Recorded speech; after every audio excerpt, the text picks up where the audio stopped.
দেখো আমরা এই মুহূর্তে রয়েছি কোকরাঝাড়ে, বড়খানগরে কোকরাঝাড়ে আজকে বিটিসি সরকারের আসলে শপথ গ্রহণ অনুষ্ঠান। আর এই অনুষ্ঠানে আজকে আমরা দেখাবো বিশাল একটি যে আয়োজন, এই সরাসরি ক্যামেরা সহযোগী দেখাবে যে আমরা যেখানে কোকরাঝাড় রয়েছি, কোকরাঝাড় আজকে বিপিএফ এর যে সভাপতি আর বিটিসি সরকারের মুরব্বী হাগ্রামা মহিলারই আসলে বিটিসি চিফ হিসেবে উনি আজকে দায়িত্বভার গ্রহণ করবে। তার সাথে আজকে 10 জন ইএম হিসেবে শপথ গ্রহণ করবেন। তো এই বিষয়ে আমরা সরাসরি দেখাবো। আর আজকের এই অনুষ্ঠানে উপস্থিত আছে আসামের মুখ্যমন্ত্রী ডক্টর হিমন্ত বিশ্ব শর্মা, রাজ্যপাল সমন্বিত বিভিন্ন বিভাগের মন্ত্রী আসা হতে। তো কি বলবেন দাদা আজকের এই অনুষ্ঠান শপথ গ্রহণ? নমস্কাৰ জনাইছো। আজি এই শপত গ্ৰহণ অনুষ্ঠান যিটো আমাৰ ফিফ্থ চেৰিমনিয়েল, ইয়াত সকলো বিটিচিৰ পৰা ৰাইজ আহিছে।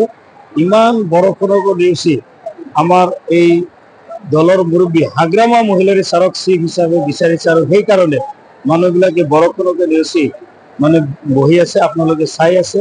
কাৰণ বিটিচিখন একমাত্ৰ এজনে ব্যক্তি আছে, হাগ্ৰামা মহিলাৰী ছাৰ। তেখেতৰ নেতৃত্বত বিটিচিখন উন্নতি 17 বছৰ হৈছে। আৰু যোৱা 5 বছৰত প্ৰমোদ বড়োৱে যিটো চৰকাৰ চলাইছিলে, তেওঁ কৰিব লগা বহুত কাম বাকী আছিলে, আৰু সেই কামখিনি আমাৰ দলৰ মুৰব্বী আজি হাগ্ৰামা মহিলাৰী ছাৰে চিফ হিচাপে শপত লোৱাৰ পিছত সেই কামখিনি সুচাৰুৰূপে পালন হ'ব। আৰু সেইখিনি কৰাৰ কাৰণে আজি গোটেই ৰাইজ আশাবাদী হৈ আছে যে আমাৰ দলৰ মুৰব্বী হাগ্ৰামা মহিলাৰী ছাৰে আকৌ এবাৰ চিফ হিচাপে শপত ল'ব।